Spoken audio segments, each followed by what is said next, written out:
So, pero sunod yung SIM card. Pero 95% ng gusto ni Bongbong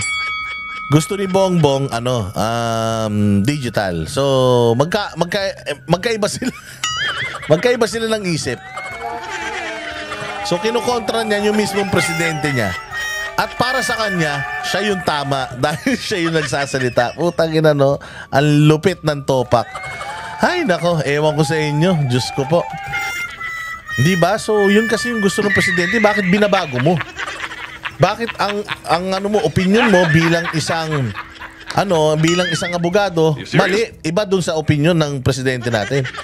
O sana ang sinasabi mo dyan, no, yung sinabi ko kanina is just me being a lawyer. Yun na nga yung sinasabi ko sa'yo. Hindi ka naman kasi hinihingi yung suggestion mo. Na-confuse tuloy pati yung mga nasa press corps. O, sabi nila, so parang iniisip tuloy nila lahat ng lumalabas sa bibig mo, yun yung sinasabi ng presidente, which is hindi naman talaga dahil sinabi mo kanina, akin to bilang isang abogado. Hindi pa namin napag-usapan, pero ako bilang abogado, ikaw, you're speaking for yourself. So sana sinagot mo dito kay ate, no, I was just speaking for myself. That is my kumbaga, if I were the president. Ganun yun, or me being a lawyer. It's not the official statement of the president. Sana kinlaro mo na, pero hindi, sagot pa rin siya. Ang masaklap, hindi niya naintindihan yung tanong. So, abogado, galing-galingan, simpleng tanong, hindi naintindihan. Tinan yung sagot. Okay. Okay. Wala pa siya. Okay, sige, ganito. Okay, meron tayong, ang polisiya at ang pinupush po ng ating Pangulo, at least magkaroon po ng 95%, na transaction, digitalized transaction, especially sa government. Bakit ka? Para po mas mabilis ang transaksyon. Halimbawa. Di ba bobo? Bobo ka talaga eh. Kanina lang, sinasabi mo, magpunta. Di ba? Pag nag-apply ka NBI, magpupunta ka. Di ba? Pag mag-apply ka ng ganito, ikaw yung pumupunta. O dapat pumunta rin tayo. O ngayon, yung tinanong ni ate, sabi niya, kailangan 95% digitalization kasi mas accurate. Mas accurate pala yun. Ba't pinapupunta mo pa yung tao para ng SIM card? Ano ba talaga? Tangina kasi tali-talinuhan eh. Galing-galingan kasi, bida-bida eh. Di pa nga iniintindi yung yung tanong sagot na ng sagot eh. Wapo, kaya inuutang sa bangko. Hindi po masyado mahihirapan dahil digitalized na lahat. Pero ang pinapatong... proud na proud siya, sagot siya. Pero sabi ng reporter, tanga. Inanto, di nakikinig. Bobo. Kulang niyo po ba ay patungkol kay SIM card? Sa SIM card. Sa SIM card, putang ina. Ano ba yung pinapatungkulan mo? Puta, sumasagot na siya, hindi niya pa alam kung ano yung pinatutungkulan. Sa SIM card pala, putang ina. Sagot ako ng sagot, hindi pala yun yung dapat kong isagot. Kita mo ang kabobohan mo. Yun. Magandang hapon. Umaga, tanghali, gabi sa lahat ng mga nanonood. Batiin muna natin mga Balateros worldwide. Magandang hapon sa inyo. Umaga, tanghali, gabi. Sa lahat ng mga subscribers natin na napakasipag manood sa ating mga uploaded videos. At syempre nagpapasalamat ako sa lahat ng mga bagong mga subscribers natin. Kasi nakita ko nga yung ating demographics, yung ating analytics, na kalahati or more than half ng mga nanonood sa ating channel ay hindi pa po nakasubscribe. Kailangan mag-subscribe. Para at least yung mga susunod nating mga videos makarating sa inyo at ma-entertain kayo. Dito sa channel natin, mga bossing, yung mga balitang walang kwenta, gawin nating katatawanan. Dito sa channel natin, yung mga walang kwentang mga pinuno, mga kurak na mga taga-gobyerno, at yung mga switik na mga magnanakaw sa lipunan ay ating paglaruan. Dito sa channel natin, pag ikaw ay napikon, ibig sabihin, truth hurts. Ibig sabihin, nasaktan ka. At kapag ikaw ay nasaktan, ibig sabihin, Totoo yung mga binabanat sa'yo. Bato-bato sa langit ang tamaan, wag magalit. Lahat ng pikon sa channel na to, ibig sabihin, hindi ito ang channel na para sa inyo. At sa mga kinauukulan, kung ako sa inyo, dalawa lang yan. Dalawa lang yan ang pwede nyong gawin. Ayusin nyo trabaho nyo, o wag na kayong manood dito. Dahil sigurado ako, kapag ikay kawatan, kapag ikay walang silbing tao, at ikay magnanakaw sa gobyerno, sisiguraduhin ko sa'yo na babanatan ka dito sa channel na ito. Dahil sa channel na ito, ang tama, papalakpakan, ang mali, babanatan. China-challenge din natin ang lahat ng mga loyalista nga sa Pilipinas na gamitin ang comment section ng lives ng vlog na ito para ilagay ninyo kung ano yung mga alam ninyo na magagandang nagawa ng administrasyon na ito. Dahil it's been 3 years. I can only name a few things na nagawa na maayos na itong administrasyon na to. Few. And we do not deserve a few. Kailangan natin yung madaming magagandang nagawa. Oo. Another day, another Burautan session with your Boss Dada, truly. Yours truly, Boss Dada. At syempre, pasasakitin na naman natin ang puso ng mga animal. Ng mga buwisit, switik, putok sa buho. Mga kumag, kupal, demonyo, hudas, barabas, hestas na mga sindikato sa pamahalaan. Itong channel na ito ay gamitin natin upang ating gisingin ang kamalayan ng mga Pilipino para magsimula ng magsalita sa kanilang mga sitwasyon. Dahil sa panahon ngayon, ultimong pagsasalita bawal na. Ultimong pag-i-encourage sa mga Pilipino na mag-speak up kapag hindi na sila masaya, bawal na. Para sa mga kinauukulan na mga syunga, inciting to sedition na yan.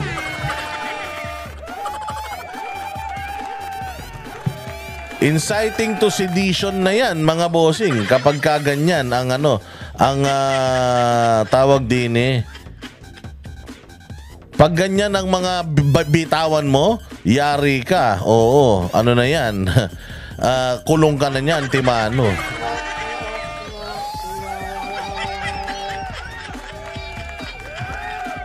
Eto ha. Ang sedition po is refers to a conduct or refers to conduct, speech or writing that is intended to incite rebellion against the authority of a state or government. Insight into sedition often involves understanding the context, motivation, and action of individual or groups accused of promoting such activities. Ayan ha. O, sabi dito ha, ang sedition po ay intend to incite rebellion. Yung iyong sinasabi, halimbawa ikaw ay naghihikayat na sa mga tao na tumalikod na sa pamahalaan. Ayan, ang sedition na yan.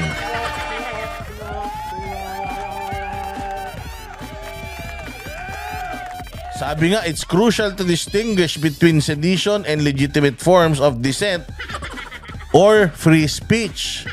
The line between them can be subjective and context dependent. Again, it is crucial to distinguish. Kailangan mong malaman or ma-differentiate ang pagkakaiba ng sedition at yung legitimate dissent or free speech. Kung ikaw ay nagalit, halimbawa, sinabi ko na ayoko na kay Bongbong Marcos, halimbawa lang ito wag niyong chap-chapin. Ayoko na kay Bongbong Marcos Oo, dahil siya ay ganito, dahil siya ay ganyan. Mabuti pa mga kababayan, magsama-sama tayo. Kumuha kayo ng mga armas at tayo sumugod na sa Malacanang. At sabay-sabay tayong tumalikod at mag-withdraw ng suporta sa gobyerno. Kung mga ganon, ayun, sedition, pwede. Pero kung halimbawa ang sinabi ko, ako'y bisit na kay BBM. Bisit na ako dyan. Magdadasal ako mamaya, kunin na sana ni Lord dyan. O kaya, galit na ako dyan. Ayoko na talaga. Bisit ang hayop na yan. Kawatan. Anong doon? Hindi na ako boboto sa eleksyon. Yun po ay free speech. Okay? Legitimate form of dissent or free speech. Ibig sabihin, pwede ka pa rin pong magalit, pwede ka pa rin mainis, pwede ka pa rin ma-disgust, at pwede mong lahat niyang sabihin through a speech. Pero bawal na kapag ikaw ay nanghikayat na mang-agaw na ng kapangyarihan, kapag ikaw ay naghikayat na ng mga Pilipino na lisanin na ang inyong mga lugar, tayo na at umakyat sa kabundukan at tayo labanan na natin ang gobyerno. Yan, iba na yan.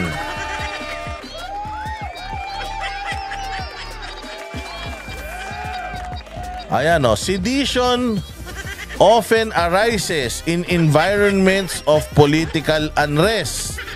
Yung mga sedition na yan tuwing meron daw political unrest. Katulad ngayon, meron ba tayong political unrest? Meron. Oo, nahahati talaga ang bayang Pilipinas dahil karamihan sa mga Pilipino ngayon ay buwisit na. Tapos yung kabilang side naman, yung kabilang kalahati, imbis na sana ayusin yung problema, lalo pang dinadamihan yung mga paglabag sa karapatang pantao.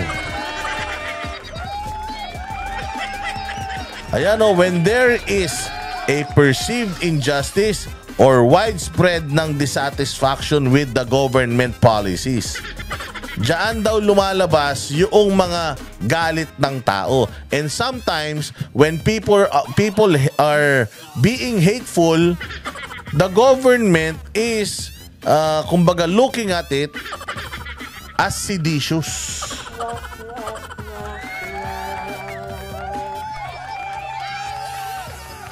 And kailan ba nagiging seditious ang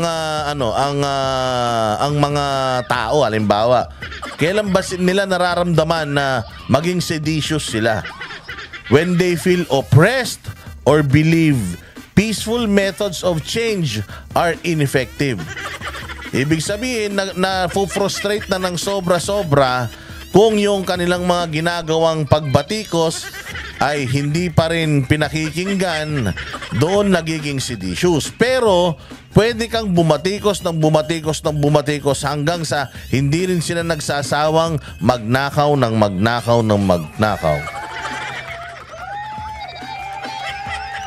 Ngayon, ito ang mga ang mga forms of sedition. Organizing protests, riots, or movement that directly change the state authority.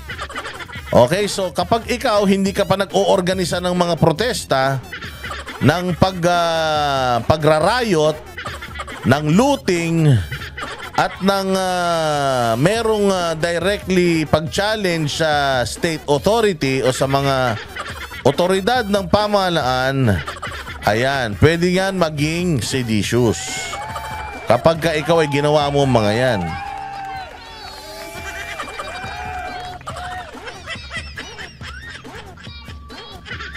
Ayan sabi nga nila, ang mga kontrobersya sa likod ng sedition ay critics argue that sedition laws are sometimes misused to suppress free speech and legitimate dissent.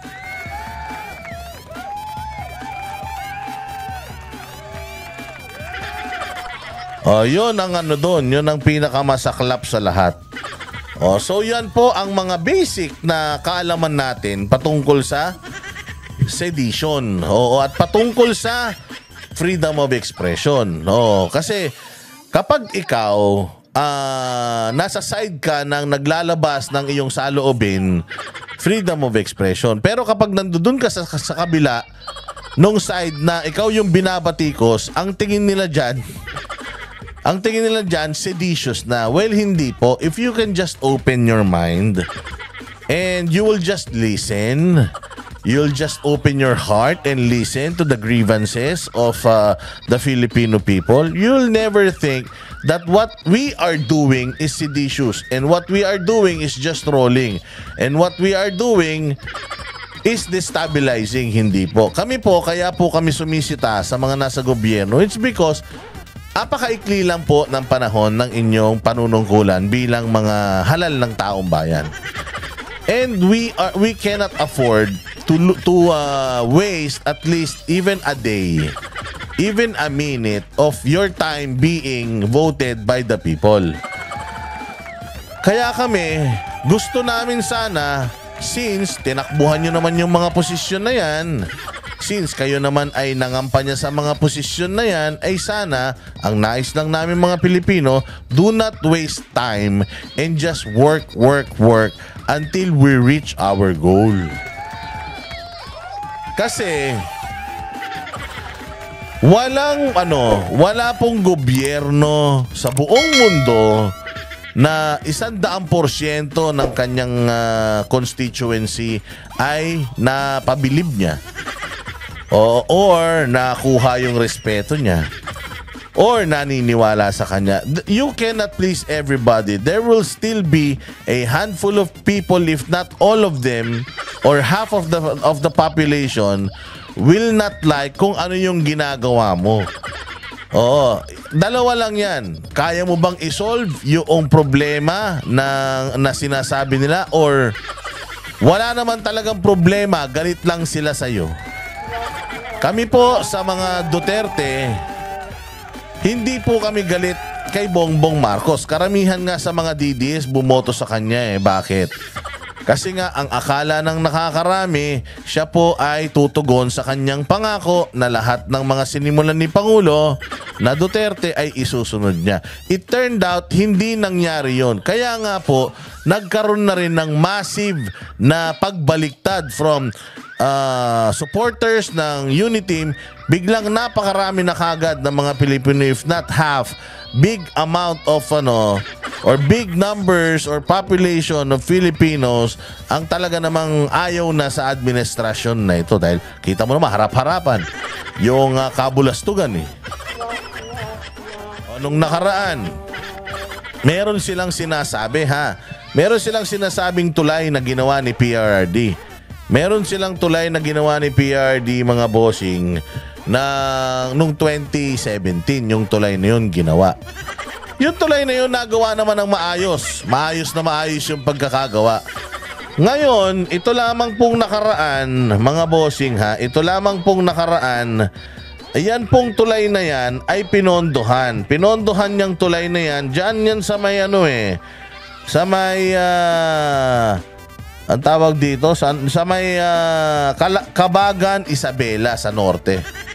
Diyan sa Cabagan, Isabela, may ginawang tulay diyan si Pangulong Duterte. So yung tulay na yan noong 2017, sumut, umokay. So ngayon, May 26, 2023, 2 years ago, magdadalawang taon na, gumastos ang gobyerno ni Bongbong ng 274,806,456 pesos.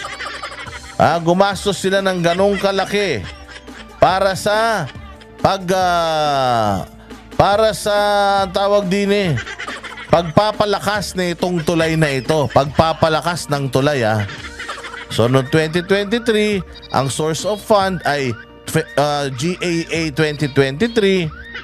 Mag-budget sila ng 274 million. Tapos mga boss, pagkakuha nila ng pera na yan, dapat patibayan nila tong tulay na to. Ayun, just recently itong tulay na to gumuho.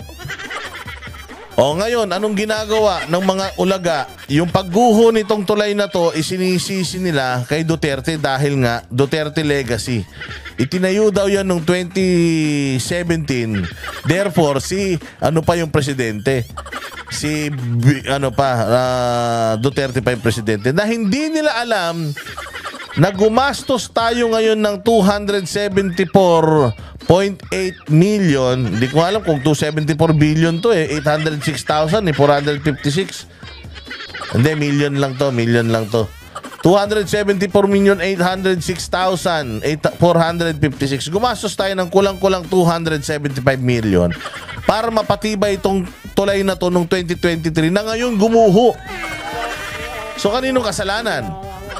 Kay Duterte o doon sa tarantadong nag-budget ng pagpapatibay nitong tulay? Bobo talaga tong mga loyalista Nuknukan talaga ng tanga tong mga loyalista Mantakin mo. Itagba naman ako dito sa tulay na to at sinabi na ito daw tulay na to gawa ni Duterte kaya daw mahina. Bobo! Gawa ni Duterte yan, natapos 2023, pinondohan para sa pagpapatibay 2025, gumuho. Sino may kasalanan?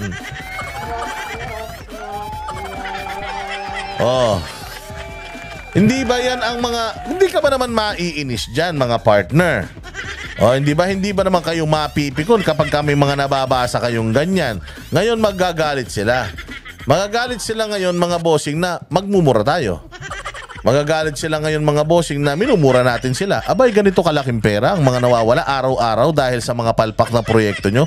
Sinong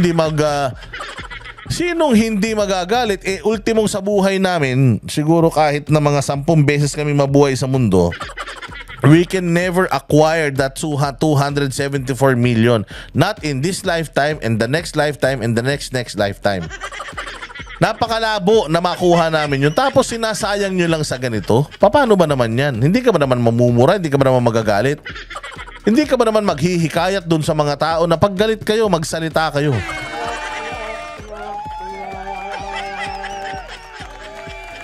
Ano pa? Napakadami pa yung GAA. Yung nangyayari sa GAA, hindi ba? O pinagpapaliwanag na ngayon.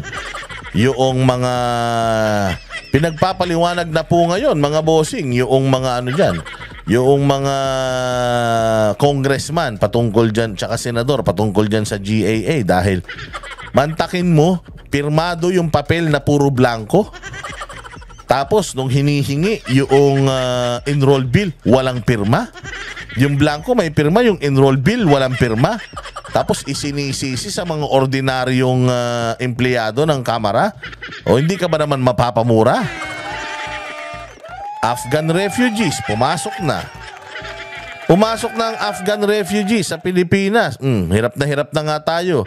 Pinasok mo yung Afghan refugees. Biglang sinabi ni Donald Trump, wala daw muna silang tatanggapin ng mga refugee. Ano na mangyayari sa mga Afghan refugees na yan? Dito natitira sa Pilipinas yan. Hindi ka ba magagalit dyan? Ano pa? Presyo ng bigas, hindi na bumababa. Yung nagbenta nga sila ng murang bigas, may kasama naman bukbok. Hindi ba? Mga bagong gawa na tulay nila, nababakbak kagad, buwan pa lang. Tapos, puro travel abroad hanggang ngayon. Mahirap pa din ang Pilipinas. 3 years after, wala namang bagong tulay, bagong kalsada, wala namang bagong ospital. So ngayon, magtatanong ka saan nadadala yung pera. Kaya nga, bilang isang PCO undersecretary, itong si Claire, dapat dyan yung mga ina-address niya na issue. Hindi yung mga issue na binabato ng mga Duterte because most of the time, itong mga sinasabi ng mga Duterte is addressed to the people, hindi naman sa inyo. Ngayon, sabi mo nga, kapag pinibili ka ng suka and nasaktan ka doon sa joke na yon, then the joke is on you. Same goes when the Duterte speaks and nasaktan kayo, then it's not their problem anymore. It's your problem anymore. Bakit kayo nasasaktan? Di ba? Yan ang sinasabi ko sa inyo. Mga bossing. Kaya dahil sa dami ng mga problema ng bayang Pilipinas, etong si VP Sara, ay nanawagan sa taong bayan na if you are not happy, you can actually shout it out sa Facebook, social media. If you have a YouTube account, then you can go ahead and shout it out there. Kumbaga, wag kayong tatahimik because according to Mayor Magalong, silence is not an option. If you go silent, they'll just think na you're good with what's happening. Pagka meron po kayo nakikitang mga injustices, pagmamalabis, pagmamaltrato at may nakita kayong mali, it is your moral obligation to call them out.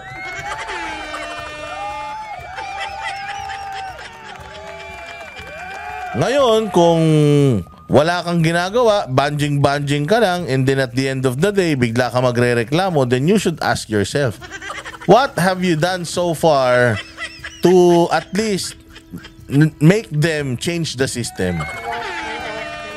Kung wala ang ginagawa and then biglang nung nasa iyo na yung issue, nung ikaw na yung inaabuso, ikaw na yung minamaltrato, biglang kawawang-kawawa ka na, pero yung mga nauunang pagmamaltrato na nakita mo, pinabayaan mo, then masyado kang makasarili nun pag gagawin. Hindi ka Pilipino. Di ba nagpunta si VP Sara dyan sa may Cebu and etong aling ito. Kaya nga sabi ko ang dami ng problema ng Pilipinas, ang daming pera na nasasayang. Sabi nyo, ubos na pera natin, and yet nag-hire kayo ng someone na instead of giving us information about the things that you are doing in your life na ikaw ay presidente, wala siyang ibang ginawa kundi sumagot sa mga Duterte na pag tinanong mo siya, is this the same position as who's in the Malacanang? Sasabihin niya, no, this is just a point of view of a lawyer. Anak ng tinapay, kung gusto mo pala magbigay ng point of view mo bilang isang lawyer, huwag kang gumamit ng pera ng taong bayan. Then go to your vlog, doon ka magsalita tungkol sa pagiging abogado mo at sa politika mo. Pero hanggat kaming mga Pilipino bilang mga residente, constituent ng presidente, dapat kami magsalita. Why? Dapat kami magsalita kasi kung merong taong pinagkakautangan ng loob, etong si Bongbong Marcos, yan yung 31 million na bumoto sa kanya.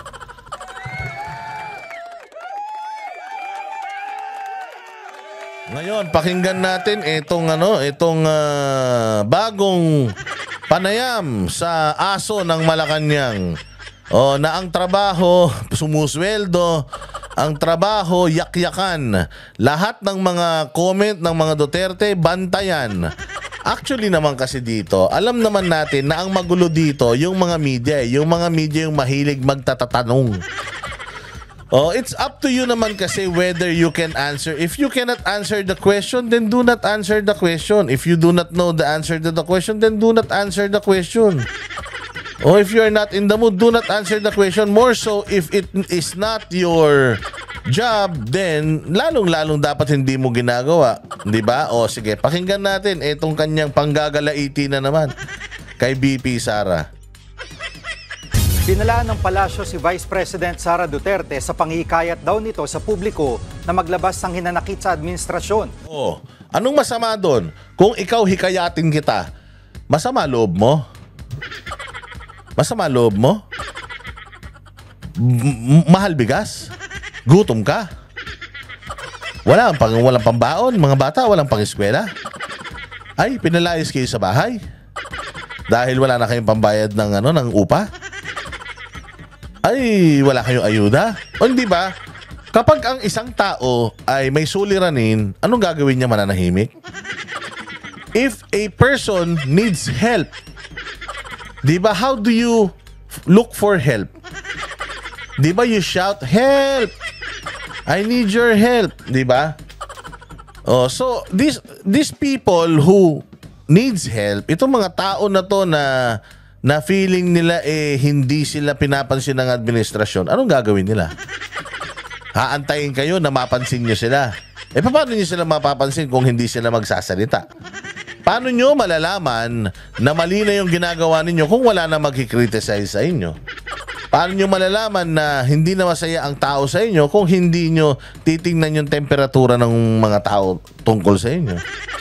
So it is important na bilang isang Pilipino na may bunganga at may sariling pag-iisip, it is important na inilalabas mo yung iyong mga saloobin, because if not, baka mautot ka dyan ng walang kalaban-laban.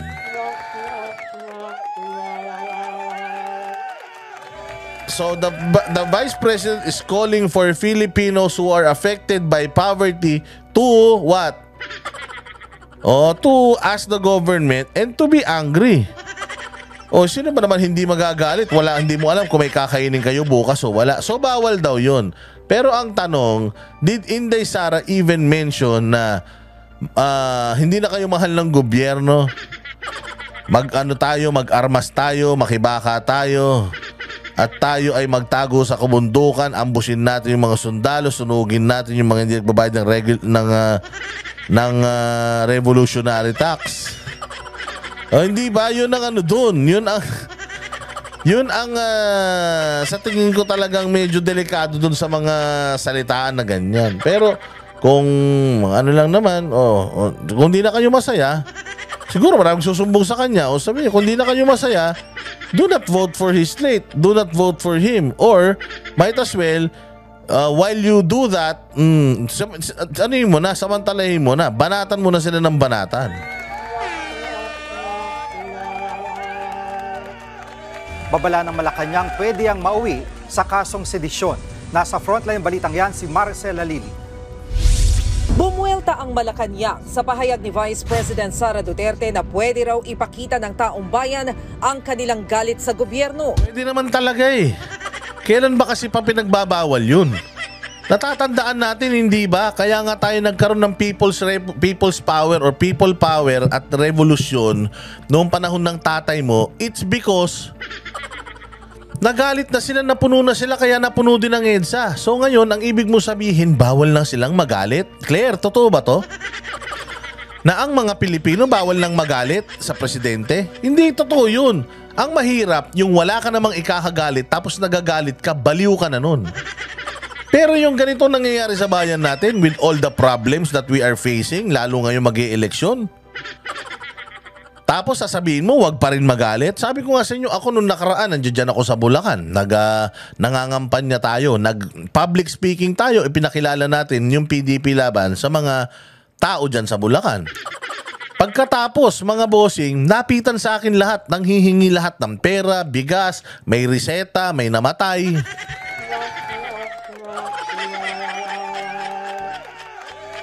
Hindi naman ako bilyonaryo. Wala naman akong pera. Ang ipinapangako ng PDP, malinis na halalan, malinis na kampanyahan, walang bigayan ng pera. So yun ang sinabi ko sa kanila, hindi po kami nagbibigay ng pera. Pag-asa po yung ibinibigay namin sa inyo at serbisyo po yung ipinapangako namin sa inyo.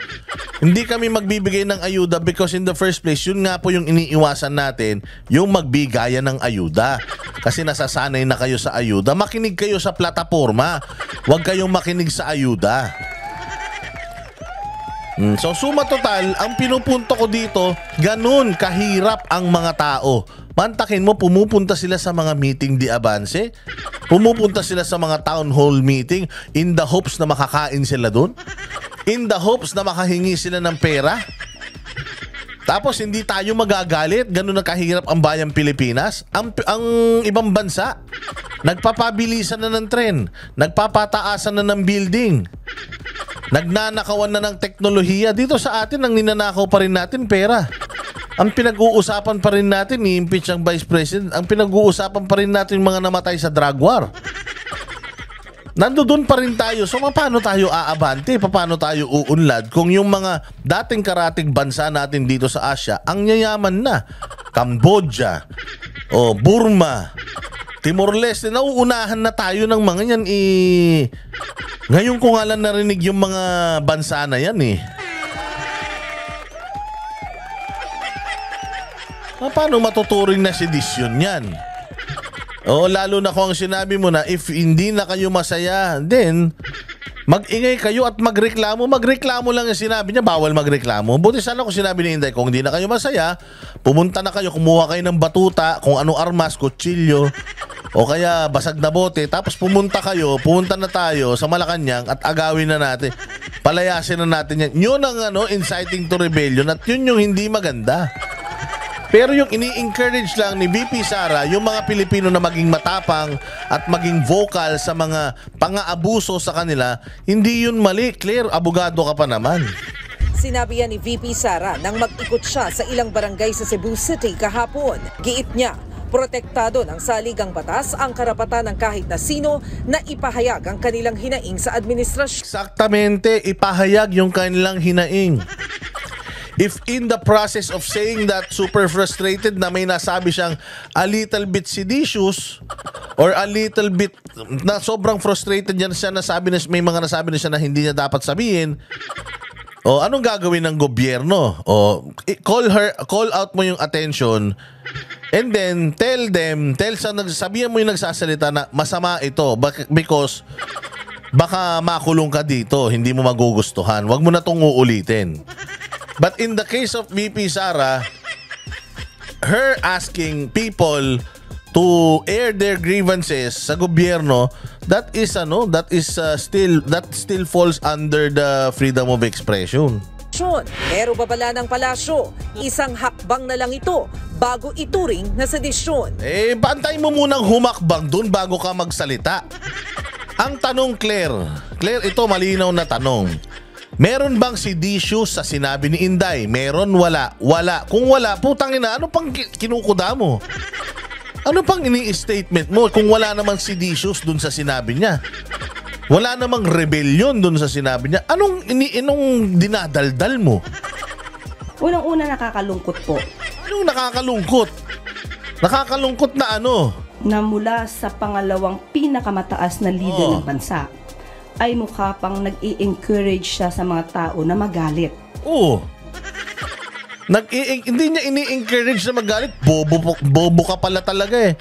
Ini-encourage niya yung tao na kung galit, magsalita. Ang linaw eh. Ang malabo, yung comprehension mo, yung pagkakaintindi mo. Maybe you are clouded ng yung sobrang kapangyarihan ngayon. Yung kasikatan mo ngayon, baka you are being clouded o yung bayad sa'yo dyan. Baka you are being clouded. But it is clear doon sa statement ni VP Sara, ang sabi niya doon na if you are angry and if you are mad, then hindi masama yun. Hindi masamang magalit, hindi masamang magtanong, hindi masamang magbatikos sa mga kinauukulan. Even me, sabi ni Inday Sara, if you have something bad against me, then go ahead. Kita mo, ang daming mga nagbabadmouth sa kanya. Ang daming bumababoy kay VP Sara. Nagdemanda ba si VP kahit isa? Nagdemanda ba? Katulad dito si Torre, hindi naman siya apektado doon sa mga issues ng bayan natin ngayon. Di naman niya trabaho, pero anong ginagawa niya? Demanda dito, demanda dyan. Yun ang pinakamasaklap sa lahat. Yung hindi ka na makapagsalita, hindi ka na makakilos dahil sensitive yung mga nasa gobyerno. Again, if you do not like what you are hearing, stop listening. If you do not like what you are reading, stop reading, unsubscribe, unfollow. Plain and simple. If you do not like me, I don't like you too. So Claire, question here is there something seditious doon sa sinabi ni VP Sara? If there is none, then wala ka na dapat pinaliliwanag pa. But you're making it appear like si VP Sara inuutusan yung mga tao na magalit. Gago? Tangina, kung hindi ako galit at utusan mo akong magalit, ba't ako magagalit? Hindi ba? Ang tao, hindi mo na kailangang utusan yan kung galit o hindi. Kami nga, galit na eh. Inutusan ba kami? Hindi naman. Itong sinasabi namin, sa amin lang naman to.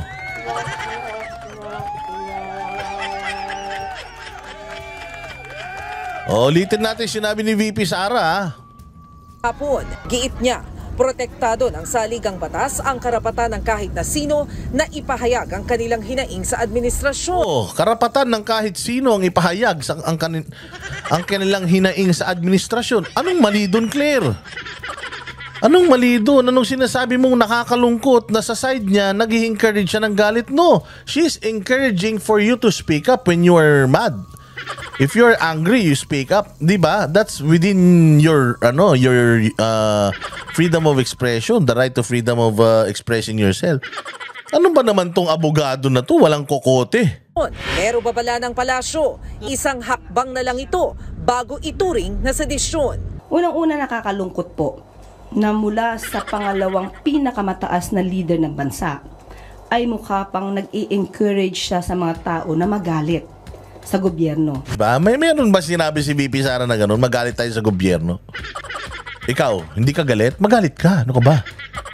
Ikaw, nakatambay ka dyan. Nagawa mo. Magalit ka. Wala namang gano'n si Inday. Ang sinasabi ni Inday, I'm encouraging you to speak up, to ask the government if you have questions. Kung galit kayo, if you feel hindi kayo napagsiservisyoan ng tama, you can always criticize the government if you want. It's within your rights. Di ba kasimple?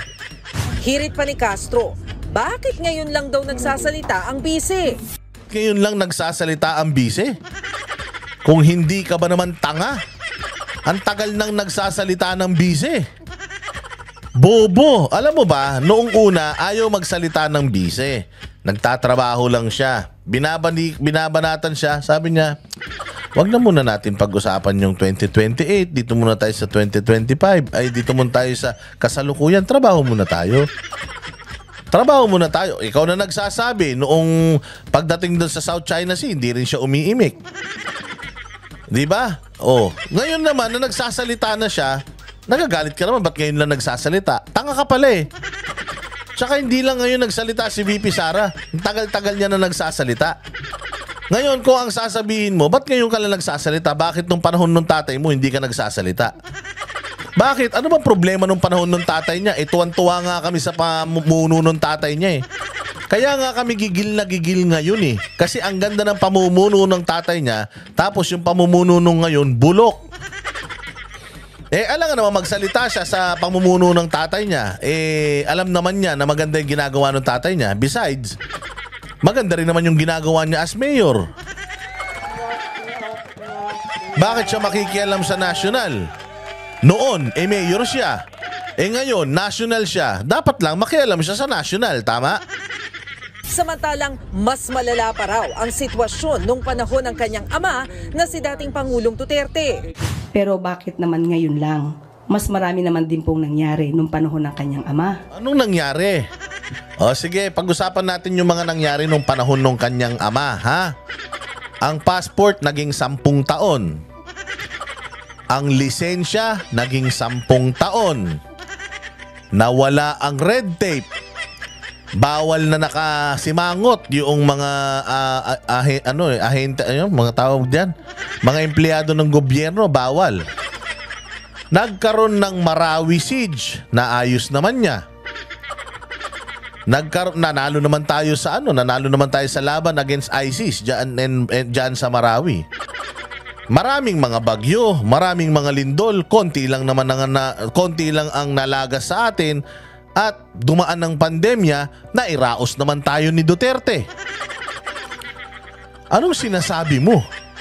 Magbigay ka kasi ng specific na ano yung mga ginawa ni Duterte noon. Nung nakaraan, tinatanong ka eh.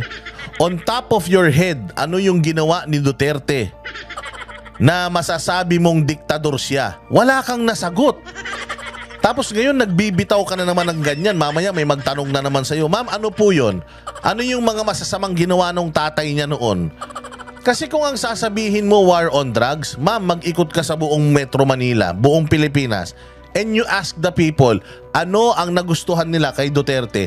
All of them will say, naging peaceful ang bayan namin, lugar namin, barangay namin, dahil naubos ang mga adik.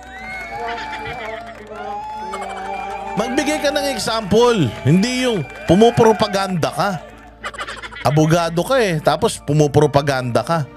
Tapos may sinasabi pa siya na si Duterte daw noong 2017 was awarded ng pinaka-corrupt na presidente. What?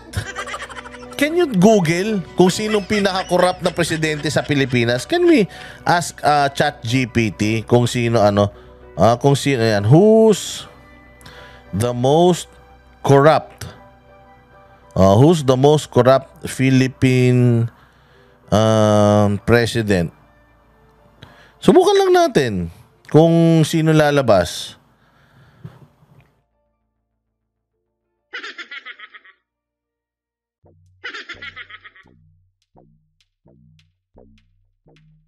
Ayan alam mo kung anong lalabas? Ayan ang lalabas kayo na magbasa. Ayan Ferdinand Marcos as emblematic. Ayan emblematic of widespread corruption. It's not even in Google. It's not even in ChatGPT. Hindi ba itong mga mga AI information gathering applications na to assessing which Philippine president was the most corrupt inherently subjective and depends on the criteria used, such as the scale of corruption, its impact on society, or the methods by which it was carried out. However, many historians and political analysts frequently point to the regime of Ferdinand Marcos Sr. as emblematic of widespread corruption. Emblematic. So, yung sinasabi mo na si Pangulong Duterte pinaka-corrupt, saan nanggaling yun? Bakit nung umalis si Pangulong Duterte bilang presidente, nagpapasalamat pa yung mga Pilipino sa kanya? Actually, matatapos na nga lang siya, gusto pa siyang i-extend ng mga Pilipino Saan nanggagaling, Claire, yung mga sinasabi mong kapekean? Abogado ka pa naman, tapos Malacanang USEC ka pa naman ng PCO, tapos peking impormasyon yung finifeed mo sa tao. Google mo. So parang ang pag-encourage po ba niya na magalit ang tao, meron po ba itong link doon sa sinasabing destabilization? At Sinong nagsasabi ng destabilization? Meron ba silang kaso ng pagde-destabilize sa korte sa bayan? Wala naman. Meron lang impeachment kasama 'yun. Pero itatakel pa 'yun. Innocent until proven otherwise. Ano ba naman to abogado na to? Kaabogadong tao walang alam. Patungkulan palagi na ang taong bayan ay dapat nang kumilos laban sa gobyerno. Hindi na bago ang palitan ng patutsada ng Pangulo at ng mga Duterte. Pero depensa ng palasyo, gusto nang ihayag ng Pangulo ang kanyang saloobin para ipakita na hindi siya mahinang leader. Mahirap po na yung isang party lang ang sumusuntok. Kailangan din po tayong sumangga. Habang tumatapang ang mga pahayag ng Malacanang. Ayan dito nga sa Google nga when you look for kung sino yung most corrupt na official, ayan ang lumalabas 3. Marcos Estrada Binay. This is Google. This is Google, mga bossing this is Google. I mean, hindi natin pwedeng sabihin na Google is right and Google is wrong, pero ang masasabi natin, according to, if you're talking about data, if you're talking about data, yan yung totoo na if you go to ChatGPT and ask ChatGPT, Ferdinand Marcos, if you go to Google, 3 tao ibibigay niya sa'yo. Walang Duterte. Walang Duterte. Hindi ko kasi alam kung bakit kasi galing-galingan. Kung bakit kasi galing-galingan. Itong ating PCO, Diyos ko po, masyado kasing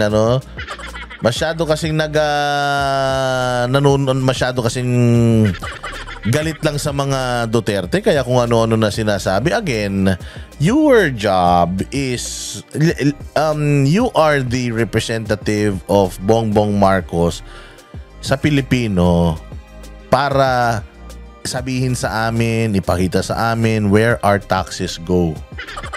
Ano yung mga projects, ano yung mga aasahan namin as a Office of the President, and yung pagdating sa presyo ng bigas, pagdating sa ganito, ano ba yung mga ginagawa nyo?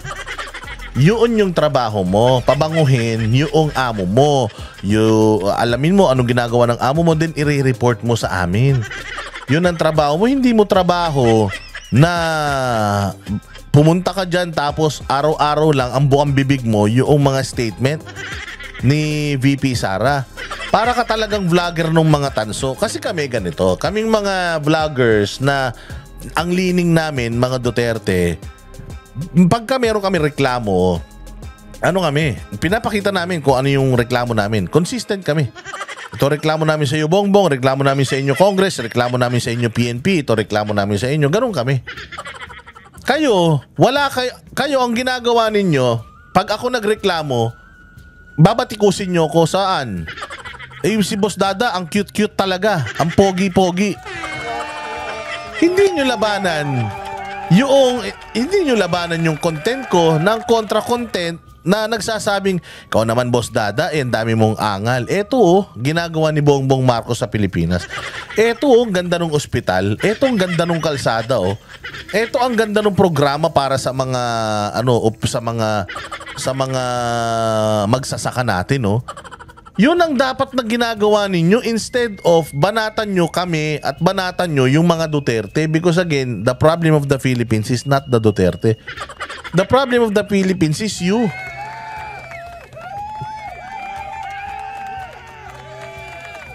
Tapos ano pa yung sinasabi ninyo? Ano pa yung sinasabi nila na ito dapat daw lumaban na sila. Hindi naman yun ang trabaho mo na labanan Ang trabaho mo nga is labanan yung pangit na mga batikos sa inyo ng magagandang mga ginagawa ng presidente. Hindi ba? Katulad ni Marbil. Ang ganda nung ginawa ni Marbil. Sabi niya, tumawid ako diyan sa may EDSA busway, hindi ko inaamin Ganito gawin natin, mga pulis, tulungan niyo ako. Maglabas kayo ng magagandang mga ginawa ng PNP. Sa buong Pilipinas, i-flood natin yung social media ng information na magandang trabaho ng PNP para mapagtakpan yung pangit na ginawa ko. Buti pa si Marbil ganun mag-isip ikaw hindi Wala ka nang ipinakikita sa aming magagandang ginawa ni Bongbong Marcos. Puro ka pabatikos. Ngayon sasabihin ni Tony Claire na nakakalungkot kasi pangalawang pangulo ka, dapat ikaw ang nag-i-encourage sa mga Pilipino na magkaisa tayo. Gago! Nagkaroon ng rally. Ang Iglesia ni Cristo gusto ng pagkakaisa. Putang ina, anong ginawa ng anak ng presidente mo? Siya pa ang nagpaikot ng papeles para ma-impeach si BP Sara. So sinong may gusto ng pagkakaisa? Sila Marcos? Gaga ka pala Hindi ka ba naman tanga tingnan natin tong isang galing-galingan niya na na interview. Akala mo lahat kasi alam. Pag hindi alam mo sagot, wag nang dumaldal. Sabi mo hindi mo alam ang sagot. Follow up lang doon. So, will Malacanang push for amendments to the law on POGO and the law on the SIM card registration given those problems that you mentioned? SIM card registration. We have not yet talked about that, but as a lawyer, putang ina. Hindi nyo pa napag-usapan ni Bongbong, but as a lawyer, hindi namin kailangan yung opinion mo as a lawyer. Kailangan namin ano ang opinion ni Bongbong dito. Hindi opinion mo, putang ina, hindi naman ikaw presidente ng Pilipinas Bakit yung opinion mo ang sasabihin mo sa amin? Wala kaming paki sa opinion mo kahit kumain ka ng bubog paglabas mo ng Malacanang. Kahit na anong gawin mong kahayupan sa sarili mo, wala kaming paki. Kahit na saksakin mo ng pako yung mata mo, wala kaming pakialam mo. Kaya suminghot ka ng ng panis na utot, wala kaming paki, lalong-lalo na sa opinion mo. May tanong sa'yo, ano ang posisyon ng presidente, hindi nyo pa napag-uusapan, it should have ended there. Wala pa kami napag-usapan tungkol dyan. I will write it down and I'll ask the president and I will tell you. And I will tell you kung ano yung napag-usapan namin. Thank you. Next question. Plain and simple, hindi yung, but as a lawyer, putangin na mo. Pakialam namin kung abogado ka. Hindi namin kailangan ng opinion mo as abogado dahil di naman namin inilalapit yung sarili namin sa yung problema namin sa iyo. Meron tanong, hindi mo kayang sagutin, ganun lang yun. Hindi ka magkambida-bida ka na lahat na lang as a lawyer, gago. Ano yun? So lahat ng sasabihin mo dyan, opinion mo lang sarili yun. Di nagsayang lang kayo ng oras kasi kaya ka nga nandiyan dyan, ikaw ang magmimistulang alter ego ng presidente natin. Pag may tinatanong sila tungkol sa presidente, kung alam mo yung sagot, dahil yun talaga yung sagot ng presidente, then you speak it out. You spit it out. Pero kung hindi mo alam, then hindi mo alam, tapos. Kailangan po talaga na magkaroon ng amyenda, especially doon sa SIM card registration. Kailangan po na ang pag-register dito, katulad po kapag kayo kumukuha ng driver's Tinan mo kung gaano kagago ha, tinan mo. license. Personal po kayong pumupunta. Kahit pag pumunta po kayo, So pag nag-SIM card registration daw tayo, personal tayong pupunta. Putang ina tanga, di ba? Palalabasin mo yung mga tao dahil lang dyan sa putang ina SIM card registration nyo na hindi naman successful. Pinalabas nyo nga lahat ng tao eh. Noong nagkaroon ng national ID, putang ina hanggang ngayon hindi nyo pa nadideliver yung national ID. Tapos ngayon naman eto, SIM card registration lalabas. So yung lola ko na hindi na makalakad, kailangan pa magpunta para dyan sa SIM card registration.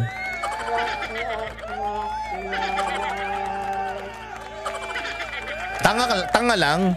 Ang hilig kasi magbigay ng suggestion, hindi naman hindi naman kasi hinihingi yung suggestion mo. Hindi naman hinihingi yung legal opinion mo. Ang hinihingi nung reporter, ano ang kasagutan ng presidente natin? Hindi naman pala legal, hindi naman pala official statement ng presidente yung pinagsasabi mo, ba't mo pa sinasabi?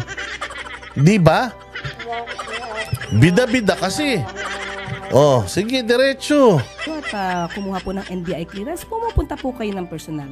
Kakayanin. Yung lola ko hindi nakukuha ng NBI clearance yun. Tangina niyan, unang sa lahat, walang record sa NBI yun, sa sobrang tanda na nun. So, kung ako, pupunta talaga ako. Requirement yun eh. Ang tangina, SIM card ko, pupunta pa ako sa'yo. Tanga ka ba? Alam mo ba ginagawa ng administrasyon ngayon? Dinidigitalize na, yun ang pangarap ni Marcos eh. Digitalize na. Lessen na yung human intervention. Yung human interaction. Gusto niya lahat, lahat online na. Bopols ka ba? Pati nga yung pag-withdraw sa bangko ngayon, online na eh.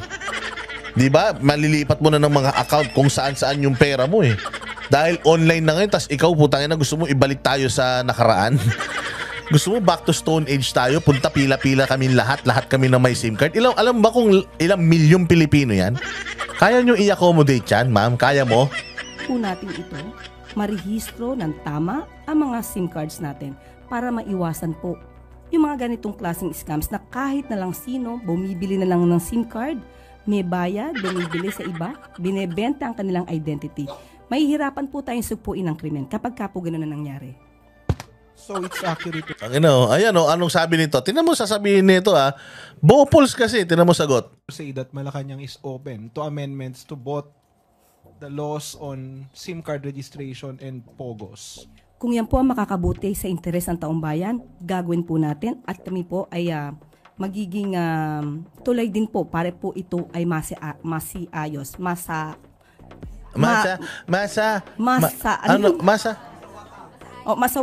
Tangina. Pinuturuan pa, masawata, alam mo, ganito lang kasi yan. Ang tanong sa'yo, so ito po ba, ibig mo sabihin, open ang Malacanang sa ganito, sa ganyan? Ikaw na nagsabi kanina eh.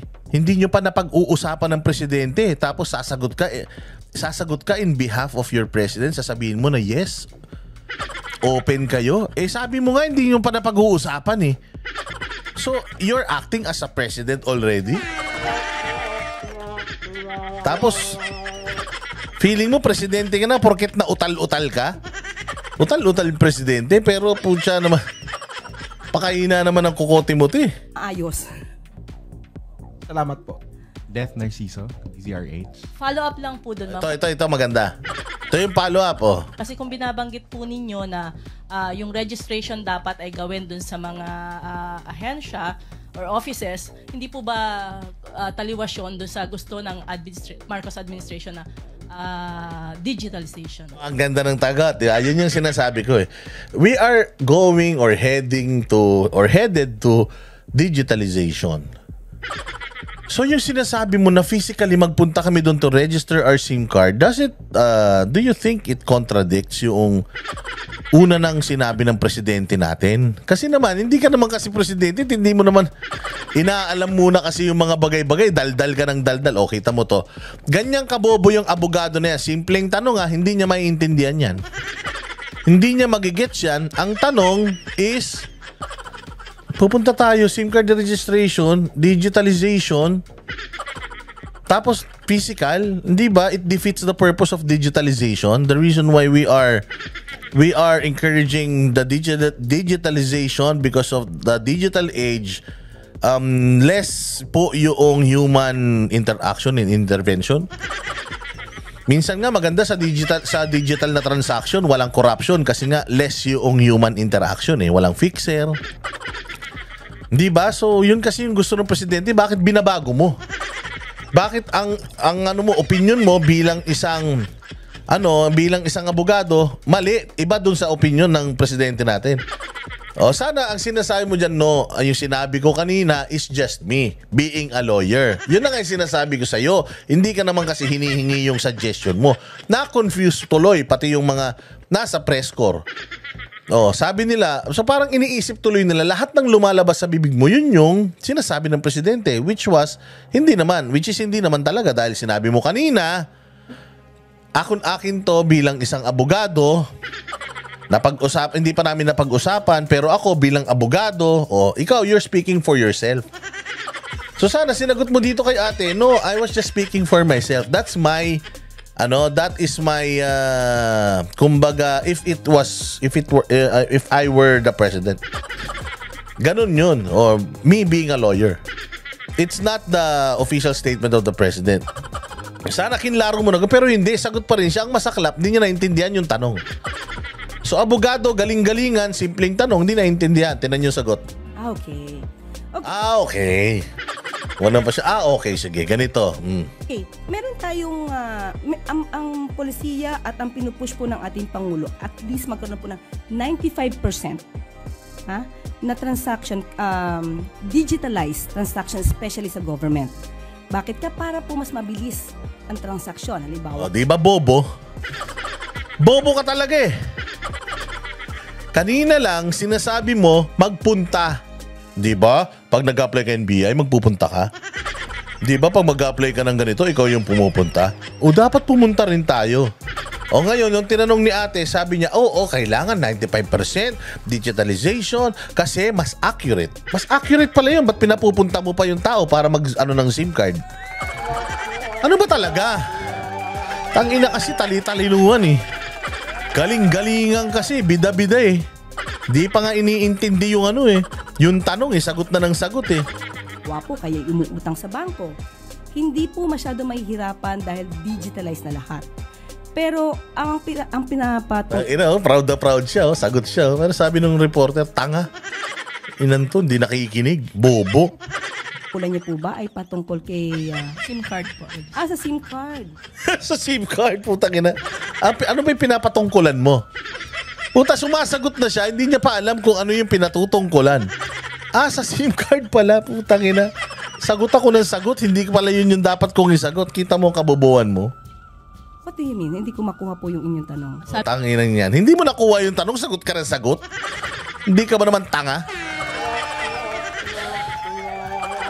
Putang ina, saan ka pinaglihi ka sa bulbul? Ang gulo-gulo mo? Kahit umaga, tanghali, gabi, magulo ka? Saan ka pinaglihi sa urmot? Bopols. Nakayabang-yabangan ka kasi, galing-galingan ka, wala ka namang alam Tinan mo, pag ang tanong tungkol sa gobyerno, puta walang alam. Pag ang tanong tungkol dun sa trabaho niya, nga. Pero pag ang tanong tungkol sa Duterte, puta dire-diretso, si Inday Sara, si Baste, si Duterte, sino ba ang kriminal? Sino ba ang ganito? Ang bilis ng utak. Pero pag ang tanong, yung matino tungkol sa trabaho niya, hindi ko maintindihan yung tanong mo. Ina mo tanga. Sabi pa niya nung nakaraan, ang daming binenta nung pananong na yung binentang mga gold bars, bla bla bla. Tinanong siya. So yung gaano ba karami yung binenta? Di ko alam. Di pala niya alam, gago. Sagot na sagot, hindi alam. Oh, so ngayon, pinahiya siya dito nung isang reporter. Sabi ng reporter, putang ina ka. Salita ka ng salita, hindi ka naman marunong ha. Sabi niyo po kasi yung SIM card registration on. Kailangan pang ipaliwanag sa'yo ulit. Ikaw yung salita ng salita. Tapos ngayon, sila na nakikinig sa'yo, sila pa yung pag-e-explainin mo kung ano yung narinig nila sa'yo. Saan ka naman makakita ng ganyang PCO, undersecretary? Pinapaalala pa nung mga press corps sa'yo kung ano yung huli mong sinabi, nakalimutan mo kagad. Ano ka, isda? Pinagli ka sa tulingan? Online. So, dapat. Okay. That will be a different issue. Different issue na? Gago. Tanga! Sabihin mo, personal opinion mo yon. It is not the official opinion of the Malacanang. That's my personal opinion. Well, I think the opinion of Malacanang is more powerful than my opinion. But what I've said earlier was my opinion. Which hindi mo naman kasi dapat sinasabi dyan yung personal na opinion mo because you are paid. Binabayaran ka ng taong bayan para magsalita ng kung ano yung sasabihin ng presidente, yun yung lumalabas sa bibig mo. Hindi kasi yan vlog. Dapat tingin natin yung tamang pagrehistro. Kasi po pag ito naman ay ginawa sabi mo kanina pumunta eh. Sabi mo kanina physical na pumunta eh. Tapos sinasabi mo naman kanina mas efficient kapag online na lang. Puta, ano ba talaga, Claire? Ang gulo-gulo mo eh. May para kang presidente mo eh. Tangina, para kang yung Clay. Kung ano yung ihulma sa ulo nyo, puta, yun na yun. Nating online, mangyayari po ulit. Itong nangyari na maling pagre-rehistro kahit sino na lamang po ay nagre-rehistro. So, ibig sabihin, hindi accurate. Sinasabi mo kanina, mas accurate yung online, tas ngayon, hindi accurate yung... Ano ba talaga? Accurate? Hindi accurate? Ano ba talaga, Claire? Putangin ang gulo-gulo mo. Kasi sinasabi ko sa'yo, aralin mo yung trabaho mo. Hindi yung putangin na, puros ka lang, umakyat ka dyan sa stage, ang daladala mo lang, puros yung pagiging anti-Duterte mo. Tandaan mo, meron kayong Pilipinas na pinatatakbo. Hindi huwag niyong paikutin yung mundo niyo sa mga Duterte lang. Solve niyo yung mga problema ng Pilipino. Hindi yung kung ano-anong puro ka Duterte. Maraming binibiling SIM cards at ibinebenta sa mga sindikato. Yun po ang dapat nating ayusin. So dapat po talaga kung magre-rehistro ng SIM card, dapat personal. So personal yung SIM card. Pero 95% ng gusto ni Bongbong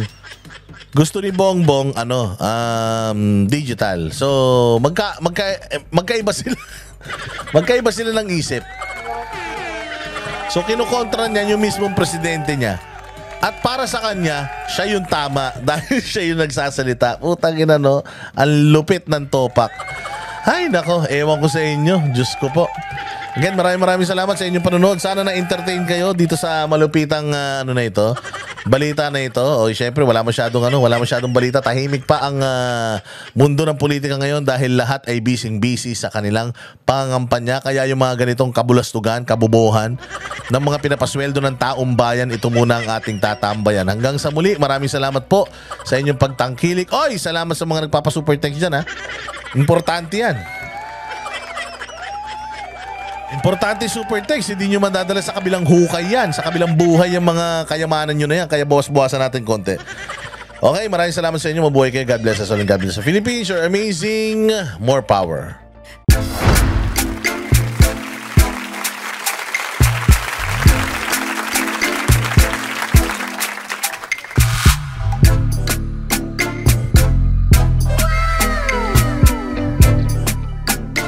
The next performance will start momentarily.